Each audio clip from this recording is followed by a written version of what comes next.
Okay, so welcome. So this is episode number 4, which Josh just happened to point out is on May the 4th. So Josh, go ahead, say it. Yeah, May the 4th be with you. May the 4th be with you. So once again, for those watching, my name is Adam Hertzberger. I'm a member of the biology department at Albright College. And with me is?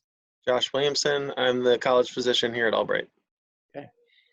So since our last time that we got together, we have some great email questions coming in. So we'll discuss one of those questions later today.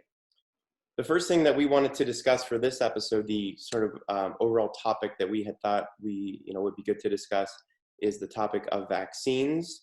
So we'll start with a overall discussion of vaccines and a little bit about their theory and what they do, and then we'll discuss for a few minutes some of the options that are being researched and also now in clinical trials for SARS-CoV-2 specifically.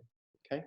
So Josh, could you give us a brief overview, especially bringing in your knowledge and expertise as being a pediatrician about vaccines? Sure, Adam.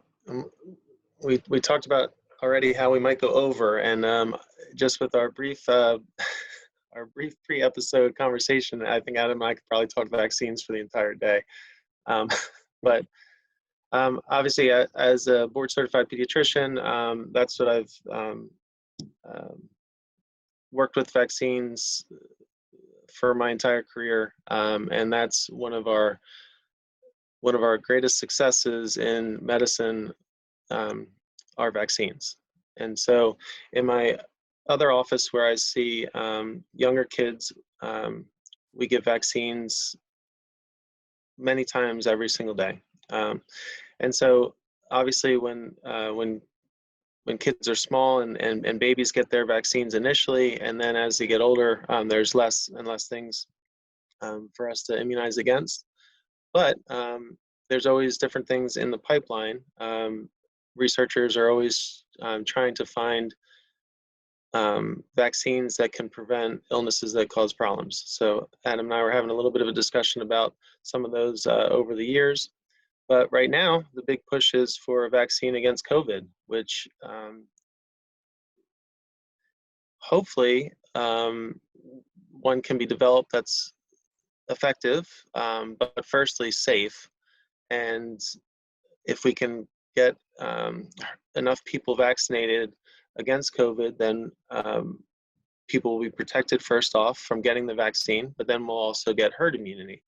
So if we get enough people vaccinated and immune to COVID, then it won't spread, and then everybody will be safe, even those people, and especially those people that can't be vaccinated, because there's always side effects from vaccines, and then there's always people that are going to be in a situation where they won't be able to take the vaccine, whether it's an allergy to a component in the vaccine or whether it's something with their immune system.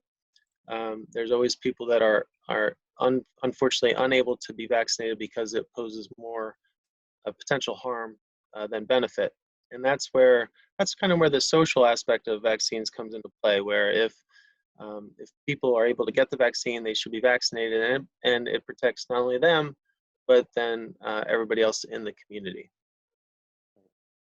And I just wanted to interject about, you brought up about herd immunity, which is great. So there's really 2 ways in my mind to get herd immunity, or sort of population-based immunity.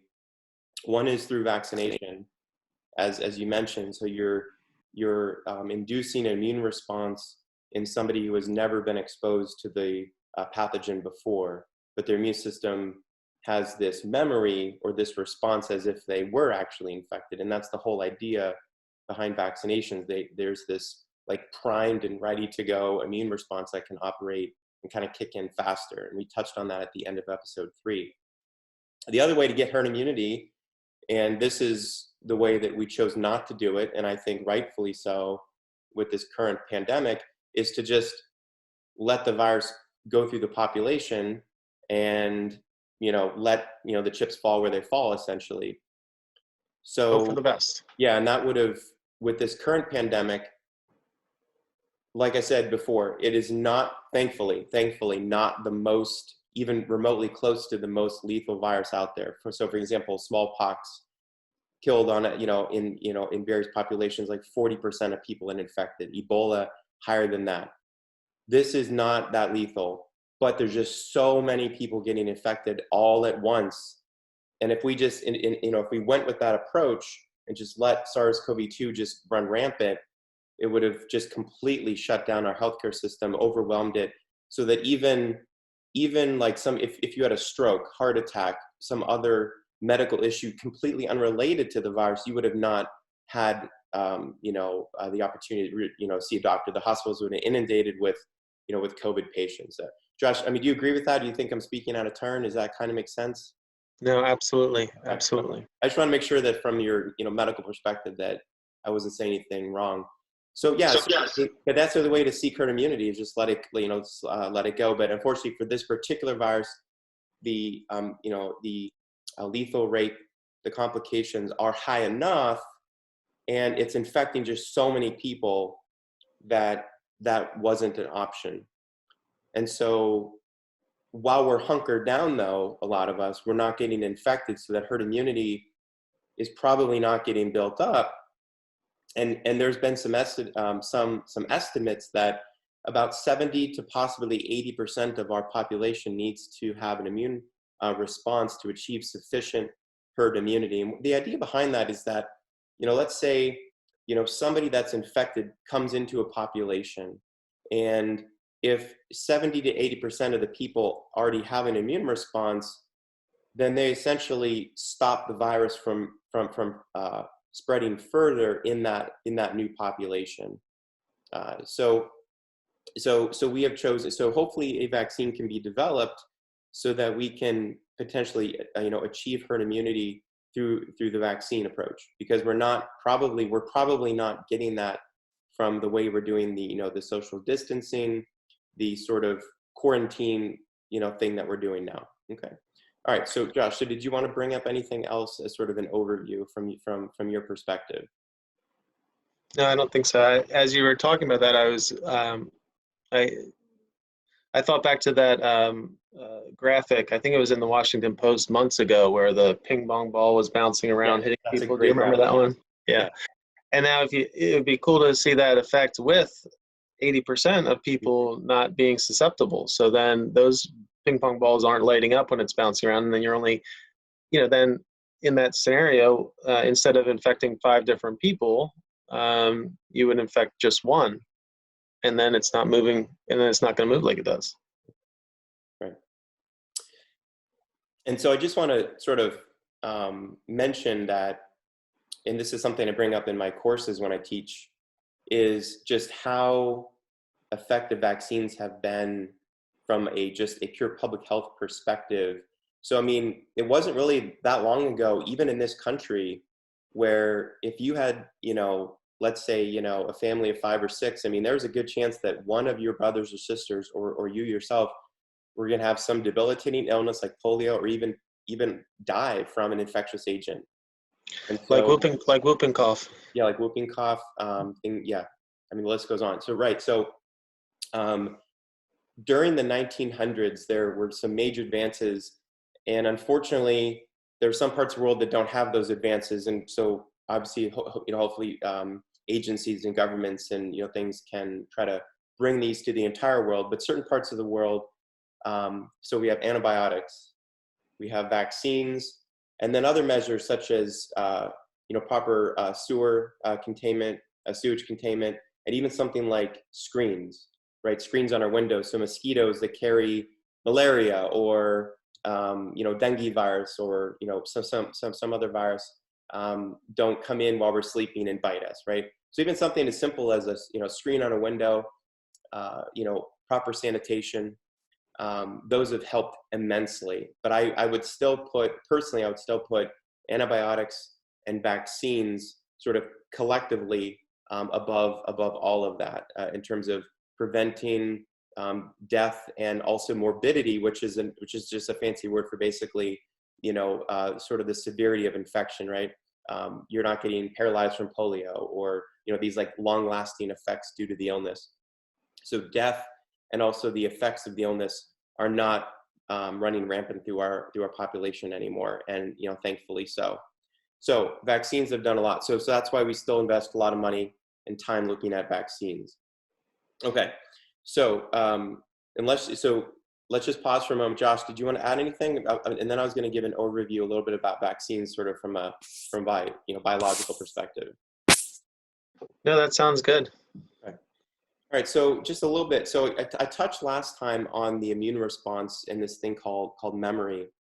And our memory response is composed of things called T cells as well as B cells. And B cells make antibodies. I think that's what we're going to focus on a little bit more today, because T cells, especially in this type of environment, this like online, just sort of chatting, it's a little hard to describe how T cells work. They're extremely important, and some vaccines are going to induce these T cells, and some are going to induce more antibodies, and some might induce kind of a balance of both.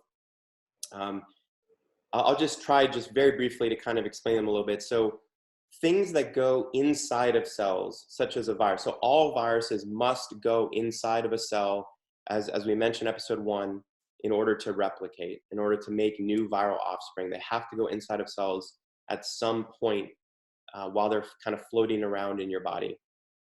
And so T cells evolved to fight pathogens that go inside of our cells. So there are proteins that display on the surface of a cell little bits or little chunks of, say, viruses that go inside of cells. And the T cells, are floating on by, and they can recognize that piece of the virus that's being displayed on the surface of our cell and say, oh, there's a virus inside of that cell. I need to destroy that infected cell. And that's the basic understanding of that is T cells are thought to evolve to fight pathogens that go inside of cells. And since all viruses do that, it's thought that T cells evolve mainly as an antiviral response, although not solely. For example, there are some bacteria go inside of our cells as well, but most bacteria and fungi and parasites, they stay outside of cells, which is called extracellular. But that's where antibodies come in. Antibodies primarily are thought to work outside of cells within the extracellular environment. So T cells help with things that go inside of cells. Antibodies are floating around to bind to and hopefully like inhibit or stop things like viruses when they're floating outside of cells, or bacteria, fungi, parasites when they're outside of our cells. The antibody binds to it, and then it can block infection. It can call in effector molecules such as a macrophage or a cell called the neutrophil, which are very abundant in our bloodstream, to essentially take that thing that's bound by the antibody and essentially ingest it or chew it up. So that's kind of a little bit of an overview of that immune response. And essentially vaccines the whole idea behind them is they induce this memory. So they call into action T cells and B cells, and they kind of like ramp up and they get more, and they develop these effector functions. And so there's just more of them. And so then when you actually get infected with the real pathogen, you kind of have this built-in, this higher level of immunity already, so you don't have to develop it like from square one. So you can hopefully fight off that infection faster. Okay, so that's the idea behind vaccination. So let's just touch a little bit on some of the things that we have heard about in the news and just trolling around various websites that are like sort of scientific websites. So if you look historically, the two common ways to make a vaccine are either to weaken the pathogen or to essentially inactivate it or quote unquote kill it. So for example, you could treat a virus or a bacterium with a chemical agent, let's say, that completely inactivates it, but it's still like a physical thing, like it's still a physical like virus particle. It just can't replicate anymore. It's basically dead in the water. Then you inject that into the immune system recognizes that as foreign, and it mounts an immune response, T cells, but in that case, primarily B cell or antibodies against that killed pathogen. So it's not replicating at all. In terms of safety, Josh, you brought up safety, which is a good thing. Killed vaccines tend to induce a little bit of a weaker immune response because they're not like actually replicating at all. The thing that tends to induce a stronger, a little bit more robust, longer lasting immune response tends to be a vaccine that's going to be actually replicating. But in that case, it's typically in a weaker form. So it's called attenuated. So for example, I believe the chickenpox vaccine currently is an attenuated version. There are some others that are, of course, escaping my mind at this moment, but those are some of the ones that are not indicated for people that have say like a pre-existing immune condition or something like that, because they are actually quote unquote live replicating viruses or bacteria. They're just in a weakened state. Okay, so those are called attenuated. Now for the current SARS-CoV-2, those types of ideas probably are going to be harder to gain traction because there's always that risk in the back of people's minds where they think, well, what if it reverts back or changes back to the wild type or the fully pathogenic state? So there's always that risk, however likely that is, there's always that risk. And so that idea has probably not going to gain as much traction.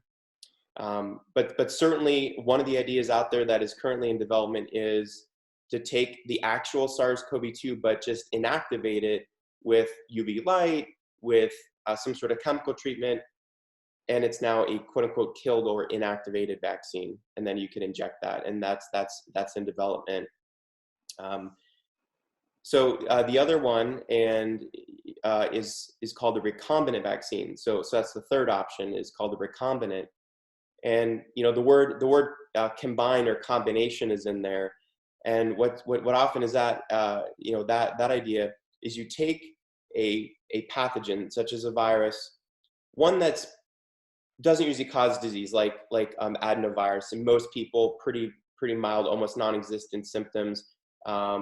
You basically just take sort of like a virus that does not normally cause any kind of disease or in the majority of people, but then you sort of plug into that vector, they call it. It's basically just a delivery tool. You plug into that kind of innocent, not really pathogenic virus. You put some genes from the thing that is pathogenic that you're trying to actually induce the immune response against. So for in this case, perhaps the coronavirus spike protein, the protein that's on the outside of the virus, you might put the gene for just the spike protein into this delivery virus vector.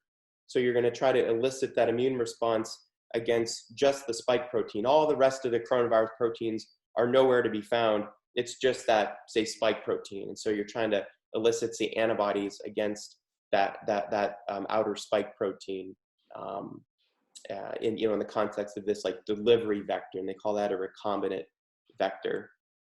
And then the last one that's pretty commonly tried is called a subunit vaccine, and that's where you take basically just purified components of the thing you're trying to vaccinate against. So in this case, just to use the example again of the spike protein, a lab would just grow just a ton of, say, you can use bacteria, you can use cells just growing like in a petri dish, and you put the spike protein gene into those organisms, and they just make just tons of this protein, and then you purify away everything else, and all you're left with is just that spike protein, and you then inject that spike protein into the person in the hopes that you'll raise antibodies against that protein. So it's a purified protein. It's not the entire virus, it's just that one part, and that's why people call it a subunit vaccine. Sub, of course, meaning below, or part of, not the whole thing.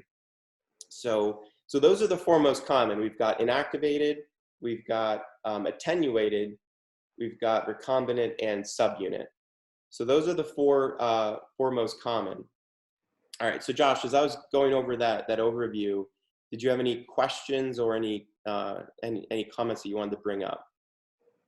Yeah, that was a great overview, Adam. The thing that people feel a lot more comfortable when you talk about that this isn't a real vaccine, this is a subunit. This is just a part of the vaccine. There's some discomfort when people start to ask questions about vaccines. Is this a live vaccine? That makes people more uncomfortable when they think about that. It's interesting to me to think about the history of these vaccines,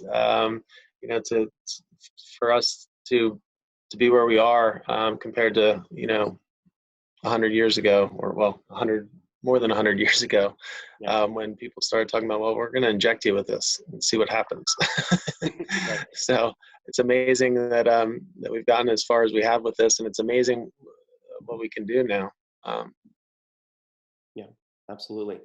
And also just, I forgot to mention, you had brought up kind of like the overall safety profile. The things that don't really replicate or are just parts like the subunit, those are significantly, quote unquote, safer, certainly with respect to the initial time after the injection, right? Um, the more robust the immune response tends to be, the more severe the reaction, right? We were just talking about this with kind of the cytokine storm with COVID, right? It seems to be this overactive immune response that's sort of implicating and causing severe disease. So when you get like the flu shot in your arm, that's in a killed or inactivated version of flu virus, and the reason it gets sore is because your immune system is recognizing that and it's being called into action. So that's actually, like, in a way, a good thing, right? But it gets sore because of your immune response. Yeah, that means that it's working, and that's not very comforting for a parent Yeah. whose kid is who has, a lot of times these are, it's achy, you might have a fever. These can be flu-like symptoms, right? And you're trying to give a vaccine to prevent flu, for example. Yeah. And so that's a tough one sometimes, especially as a parent, when you see some of these side effects from a vaccine, which, yeah, from a medical perspective, you say, that's good. That means it's working. Yeah. I mean, it's But never going to from be the as patient, severe, from the right? patient side of things, it's not as comforting. Right. And I would not want to be in your shoes as a pediatrician, trying to, talk to parents and educate them and stuff. And, rightfully so, parents, get worried, and rightfully so. I'm a parent of 2 young kids myself, but at the same time, there are science and medical things that kind of back you up. And hopefully you can have that conversation with the parent and put them at ease a little bit. But yeah, I mean, like for the vast majority of people, it might be just a mild fever. I mean, sometimes not even really fever. It's just kind of like a little bit of achiness, and that's it. And unfortunately, yeah, in a rare subset of the population, it might be slightly more severe than that. This is So definitely the challenge, is that we're in a massive time crunch, like we talked about before with this. So if this vaccine can't get out here fast enough, it's not going to help us get through it very much. But you like to have years of safety data. I'll use the Gardasil vaccine as an example. A lot of people were very anxious about the Gardasil vaccine, which protects against HPV, human papillomavirus, the most common sexually transmitted disease. And we give it to younger teens, preteens even, and that is very effective at preventing. But it wasn't until we had 5-10 years of safety data that everybody started to become much more comfortable with it, and now it's being used much more. But it took a really long time before that vaccine ever was able to be dispensed widely, and then and even for people to be comfortable with it. that particular vaccine had other social issues come into it. Sure. Is it going to make my teen girl, and that's also indicated for boys as well, because boys can get HPV and can get cancer as well, and also be carriers of it. But right, I mean, most people think HPV, they think cervical cancer, but it's not like it's an innocent infection all the time in boys either. Yeah, but the idea is you're supposed to get it before you're sexually active, so that if you do come in contact with it, you'll prevent that infection, especially for those types that cause cervical cancer. There's also the social issue of, well, is it going to make my teenager more sexually active or things like that? they've done a lot of research since then. There's nothing to bear that out. There's no evidence to suggest that they're becoming more like promiscuous or sexually active because they have this vaccine. But it's a very effective vaccine. You can literally prevent cervical cancer. So I'm putting a plug in for Gardasil, and I'm not a corporate shill, and I'm not being paid by Merck or GSK to say that, by the way. So Yeah, we didn't do any disclosures through all of these. yeah, We should put that out there now that I'm Yeah. not I'm not getting paid by anybody either. Exactly.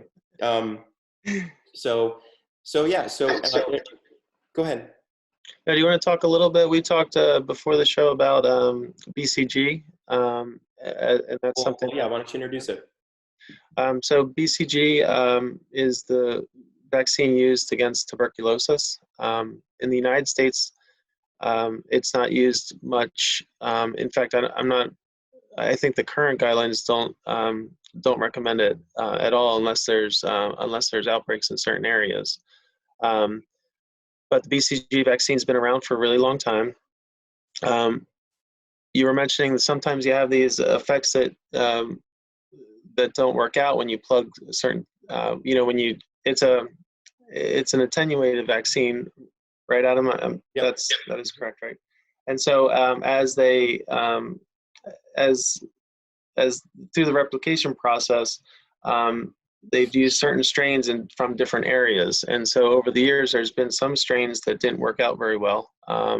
And I think I read back in the 50s or something like that, there was a couple of tragedies from a vaccine that was distributed and was not safe. And so that's kind of a classic example of, things that we thought was a good idea and turned out bad. And that's, why the safety data is so important when it comes to vaccines.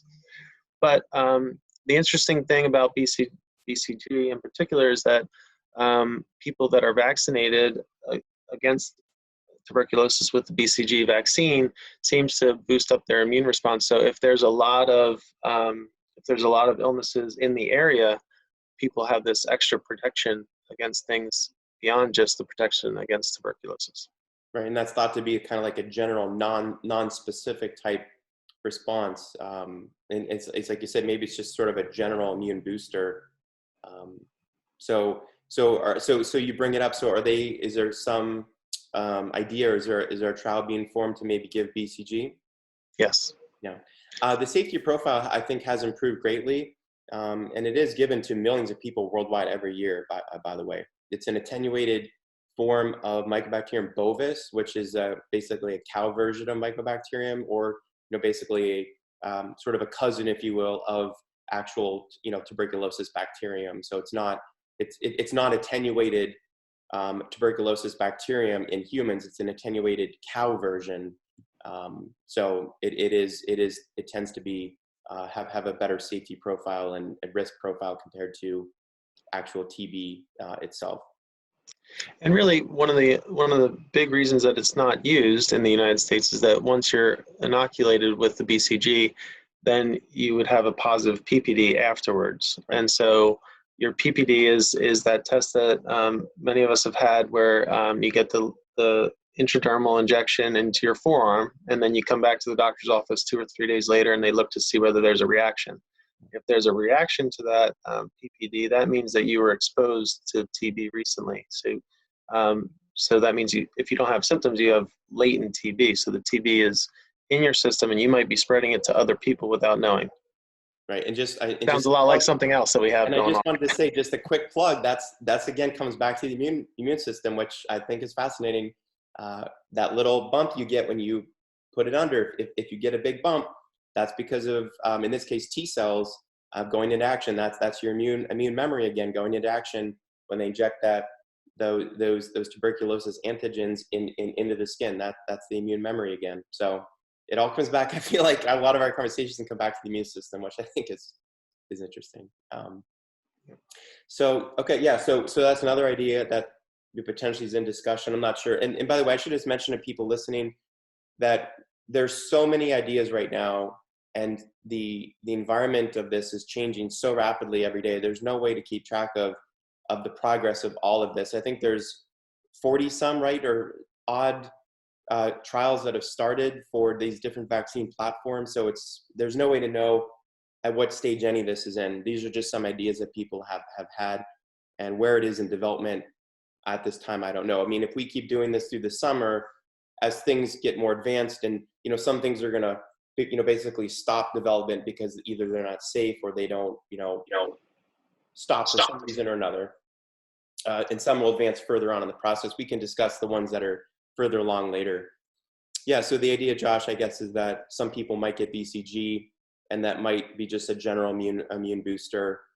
Maybe people that are more at high risk for this, maybe like first-line people, first responder type people, I guess. Yes, I think that's exactly the first group that they were looking at. I want to say it's in the abstract that I read was, I think, in Britain, but I think that's at least one of the places. Right. It is much more common, BCG, in Europe, Asia, things like that. It's not as really commonly given here, for the reasons that you already mentioned. And plus, we don't have, thankfully, we don't have circulating tuberculosis to worry about either. Okay, so the last thing that we haven't mentioned, and I should just mention that, so in the news, they say 12 months, 18 months, maybe 2 years before we have something.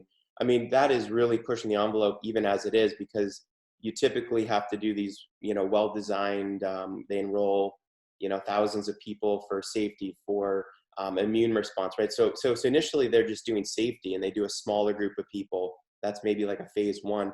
And then if it passes that in those groups of people, then it goes into, like a phase 2/3, where they actually measure the actually immune response, so immunogenicity. Is it actually eliciting immune response? What kind of response? How much?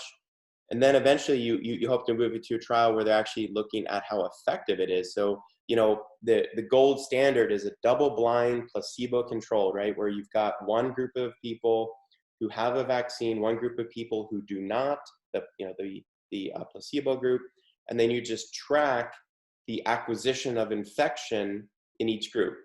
And if the vaccine is working, you'll get less infections in the vaccine group, more infections in the control group. And then typically it takes more than one dose of a vaccine. Even the ones that have come out more recently, we start off with one injection, and then we find out that, as we get years and years into these studies, you say, oh, well, we thought that was going to be lifelong, or we thought that was going to last 10 years, but it really only lasts 5 years. So now you get the booster dose. Right. Josh, and I was just going to mention that tends to be a little more common in the killed or the subunit vaccines, because they tend not to induce that quite as robust or long lasting. So it tends to be more common in those types of vaccines, right? So they have a lower safety profile in terms of immune reaction to the vaccine, but they tend not to be as long lived. So I just wanted to mention that while you brought that up. So go on. Sorry to interrupt. No, I was just going to say that, and it takes a little bit of time for the immune response to develop. And Adam, you can probably hit on this more. I typically, for certain vaccines, it's a week to 10 days to start to build antibodies. And so, you get that vaccine, you're not protected right away. And then for a lot of vaccines, when it's especially for younger kids, especially babies, since their immune system is developing, it takes multiple injections over months before, and it might take 3 injections of a certain vaccine before an infant will be able to show significant antibodies against the disease that you're trying to prevent. Absolutely. Yeah. So it's about the levels of the antibodies, and also the T cells, once again, depending on what type of vaccine it is. So it's the overall levels, as you mentioned, will get boosted. But also, I brought this up last time, I think it was last time, that all antibodies start off as IgM. They're kind of like so-so antibodies. They don't bind particularly strongly, but they're really good at certain things. And in general, it's better to have something than nothing initially. And then as the response goes on, you tend to get IgM goes down, and then IgG comes up. And IgG is it can leave the bloodstream and go into all the tissues of the body, where IgM is pretty much confined to the bloodstream only. and it's also much higher affinity, meaning it can bind to its target more strongly, and that tends to be correlated with better immune response. So as you mentioned about these boosters, so not only do the overall levels of antibodies go up with each boosting, but there tends to be more IgG made each time you get that booster shot, which is thought to be the more effective type of antibody response. So less IgM, more IgG, the more you get these boosters. So it's levels and type of response. So yeah, okay. So the other type of vaccine that we have not talked about, and there's nothing licensed yet. And this is to my knowledge, there's nothing licensed yet, and this is called it's called a nucleic acid based vaccine. There's DNA vaccines, and now they're trying to develop RNA vaccines. So just as sort of take a step back for a moment. The tried and true methods that we have on the market now, like the killed or inactivated, the subunit, etc., those take a lot of time to even make in the lab, right? You have to actually, take one gene, for example, if you're talking about a recombinant, vaccine, or even a subunit, you have to take the gene from the organism, you have to isolate that, put it into this other vector or this other organism that's going to grow that protein for you. Or not grow, but make it or produce it for you. That takes time. It takes time to scale that up. Then you have to actually design your trial and actually put it into people and different dosages and all that stuff, and it takes time. And so I think for the current pandemic, the FDA is probably in the process of maybe relaxing some of the more stringent of the guidelines. I mean, they still have to have some safety guidelines, etc., but some of that's going to have to be relaxed a little bit to kind of get this developed. I mean, even by the winter time, if we have a vaccine given to people even by this winter, it would be by far, by like years, the fastest time to licensure or whatever. I mean, ever, by potentially years. So it's going to be an effort. Now, the thing that people like about these nucleic acid based vaccines is that they tend to be a little bit faster to develop. It's almost sort of like plug and play. Like if you just have the gene sequence, which we already have, right? Because they've already sequenced the SARS-CoV-2, the sequence is out there. You can just take that sequence, say, once again, I'm just going to use the spike protein as an example. So you just take the gene that makes that spike protein and either keep it as DNA and then inject that into cells of the body, and then the cells of the body will think, oh, that's one of my own genes. I'm gonna make that protein. So just as a brief aside, genes that are within our cells start as DNA, then they go to what's called messenger RNA, and then they go to protein. So you can start with DNA. So take that gene in sort of DNA form, and then the cells of the body will think it's one of our own genes and make the protein. Or you can sort of start at that intermediate step where you inject into the cells the messenger RNA, and so the cells will then start making that protein immediately from that messenger RNA. And so that's the other thing that is currently in clinical trials. It tends to be a little bit faster. There are some advantages, some disadvantages that we don't have time to get into, but that is another idea that is in development, and they have started trials. So there's this DNA vaccine or a RNA-based vaccine, and so that's a little overview of that. So those are that's kind of the overview of what's being tried at the moment, and it'll be interesting to see over the coming months what advances further along in clinical development in trials and things like that. Okay, questions, Josh, comments? Oh, I think that sounds good. Okay. Okay, so I think, for people that view this, if you have any additional questions about the vaccines that we've been covering, or vaccines in general, or about COVID-19, please email. Be happy to explain things differently or better next time around, or if there's something I forgot to mention that somebody wants to ask about. Okay, so what I wanted to do, what Josh and I wanted to do is answer our first email question, which was cool.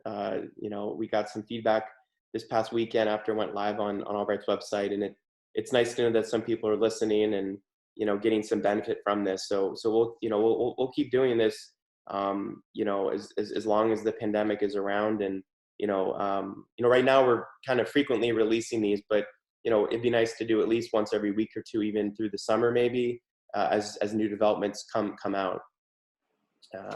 So the first question that we wanted to address in this episode, it comes to us from Beth Keister, and she is in the sociology department at Albright. She recently achieved tenure, so now she's going to be an associate professor. So congratulations on that. As someone who's recently an associate professor myself, it never gets old to hear that. And so her question is, so can you talk about what we know about human to animal and animal to human transmission? So Josh, I'll let you have the floor first to see if you have any kind of thoughts on that based on what you've been reading. Well, like we talked about in the beginning, Adam, you know, that's definitely the thought, is that this pandemic started from animal to human. And then we don't usually have to think too much about human to animal. We don't. Right. Maybe we should care about how sick we're getting our pets at home and wildlife. But there is always concern, especially for people that work in areas where there's a lot of animals. You know, that the concern that a pathogen will jump from animals to humans, and that those illnesses happen all the time. Fortunately, it's usually very limited, and a person may get sick, but they're not going to spread that disease to other people. But I'll be interested to hear your take on this, Adam, as far as what's it mean for it to go from human back to animal again, and then potentially back to humans. Right. So just to kind of add to that a little bit. Those are good points. This particular pandemic almost certainly started from a bat, probably went through an intermediate host, although it's not clear what that is at this point. For SARS-1, or classic SARS, if you will, back in like 2004, it thought to kind of maybe like amplified or a little bit in civet cats and in raccoon dogs in China. And then it jumped into humans from there, but it originated from a bat. So this one, if you look at the sequence of SARS-CoV-2, it's highly similar to bat coronaviruses. It's also highly similar, in the same family as SARS-1. So it almost certainly came from a bat. Whether it went through an intermediate host is unclear at the moment until we sample a lot more animals. There was some discussion in the early pandemic about I think it was Wuhan animal markets. It's still unclear the role of those animal markets, if any.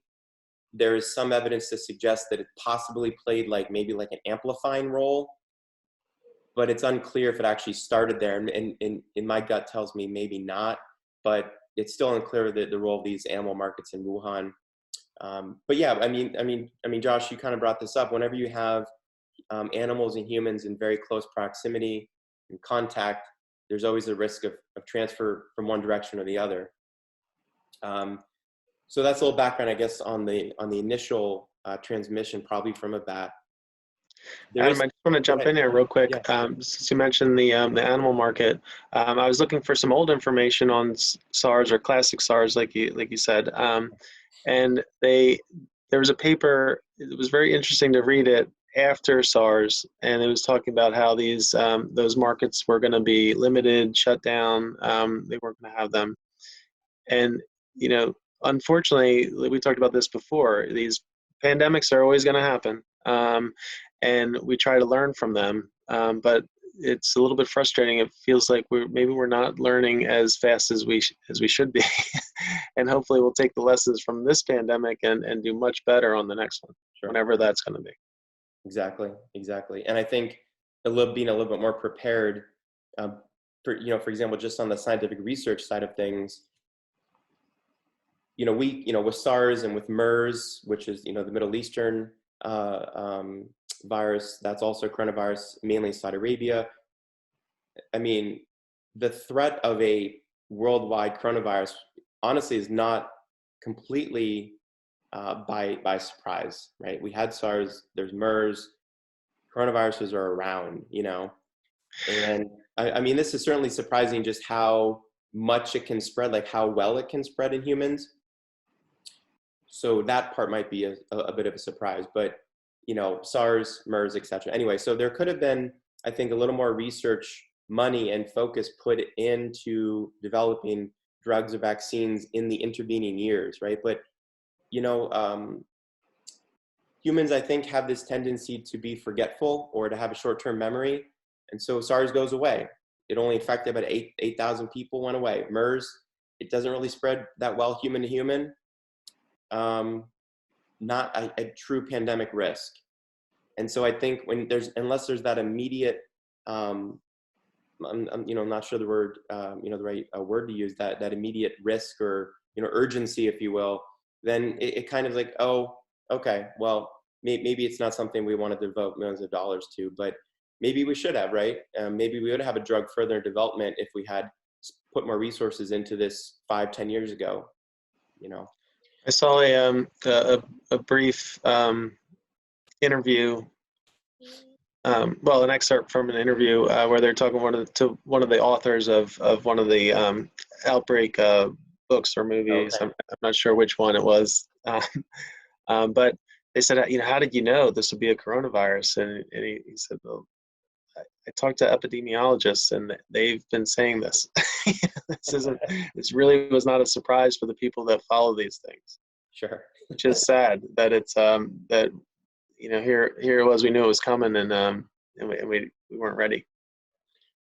Yeah. So also to get back to Beth's questions a little bit more specifically, I just wanted to pull up this, and so I'm sharing my screen now, and honestly, I've never done this in terms of a recording, so I don't know if this is going to make it into into the actual video, but you know, in the hopes that it will.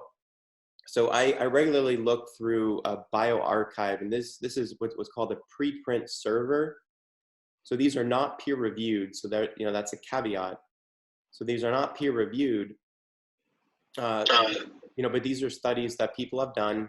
They are going to submit them for publication and have them peer reviewed, but they're not peer reviewed yet. But it's just a way to kind of get feedback from the scientific community on your work and kind of get the information out there a little bit faster. So anyway, so it's this preprint. So you can see from the title, so this comes from a group that is based in China, and you can see from the title, susceptibility of ferrets, cats, dogs, and different domestic animals to SARS-CoV-2. So they had a small group of animals where they tried to experimentally inoculate them with high dose virus. And I'm just going to scroll down here to the abstract and just discuss that briefly to kind of address Beth's question.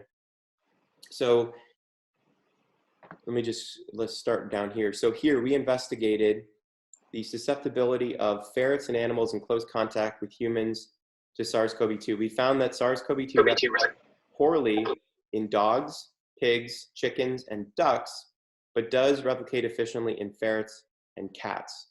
We found that the virus transmits in cats via a respiratory droplet. Excuse me. Our study provides important insights into the animal reservoirs of SARS-CoV-2, etc. Okay, so I think that's a little bit, that last sentence is maybe a little bit overstated. This is just a small study in, you know, a few animals where they actually experimentally inoculated. But they're just trying to get a sense, right? Just an early glimpse. So it doesn't seem that dogs, pigs, chickens, ducks are readily infectable, but ferrets and cats are. Now, luckily, a lot of people don't have ferrets as pets, but certainly cats.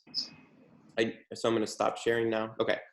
So, you know, a lot of people have cats in this country. One thing I would say is in that study and in other sort of preliminary evidence that I've read about, while some cats can be infected, they tend to show more mild symptoms in general. And even so while these cats are PCR positive, once again, they're testing for the genetic material of the virus.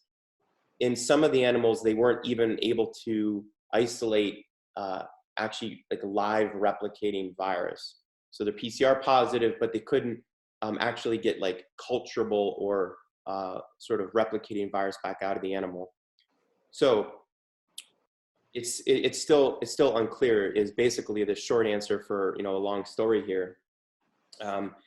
You know, it seems that cats can be infected. I think one concern is that this does not seem to be just a human virus. It can seem to infect certain animals. Josh, I think, mentioned before, as we were discussing before, that there's that famous example of the tiger in the Bronx Zoo that you know, tested positive for COVID-19. So it clearly can go into animals. And one worry is that these animals could maybe serve as a reservoir so that potentially sometime down the road, the virus could then come back into the human population, especially if our immunity wanes or goes away, that it might pop back in and start spreading again in humans.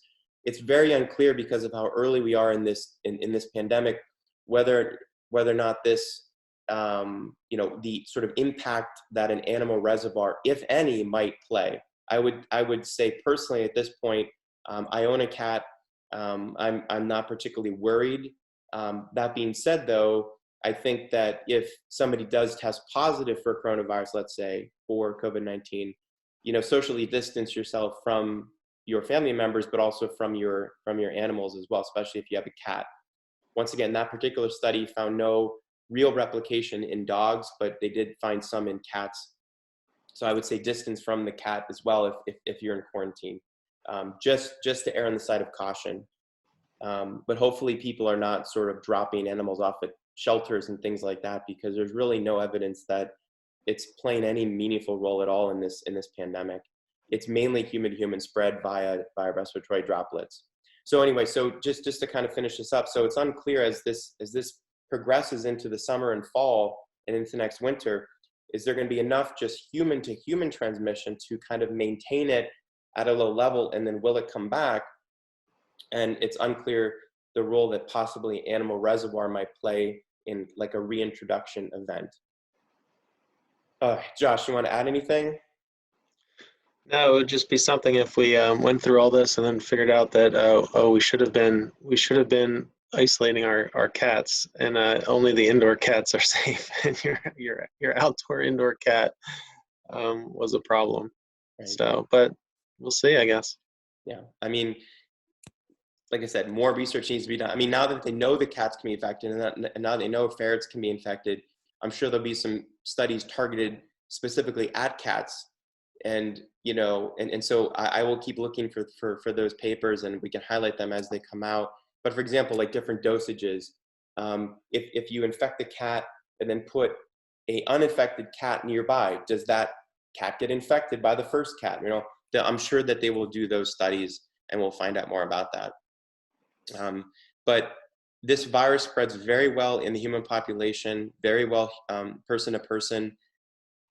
I think this virus is here to stay. So I'm really hoping that there's a therapeutic drug or a vaccine or both that we have in our arsenal, you know, because coronaviruses typically are seasonal in sort of the mid to late into early spring. And so this whole idea of a quote unquote second wave, I think, is a legitimate concern. And it'd be nice to have a therapeutic in time for that, or a better way to treat this. I'm going to keep hoping for a rapid burnout. Yeah.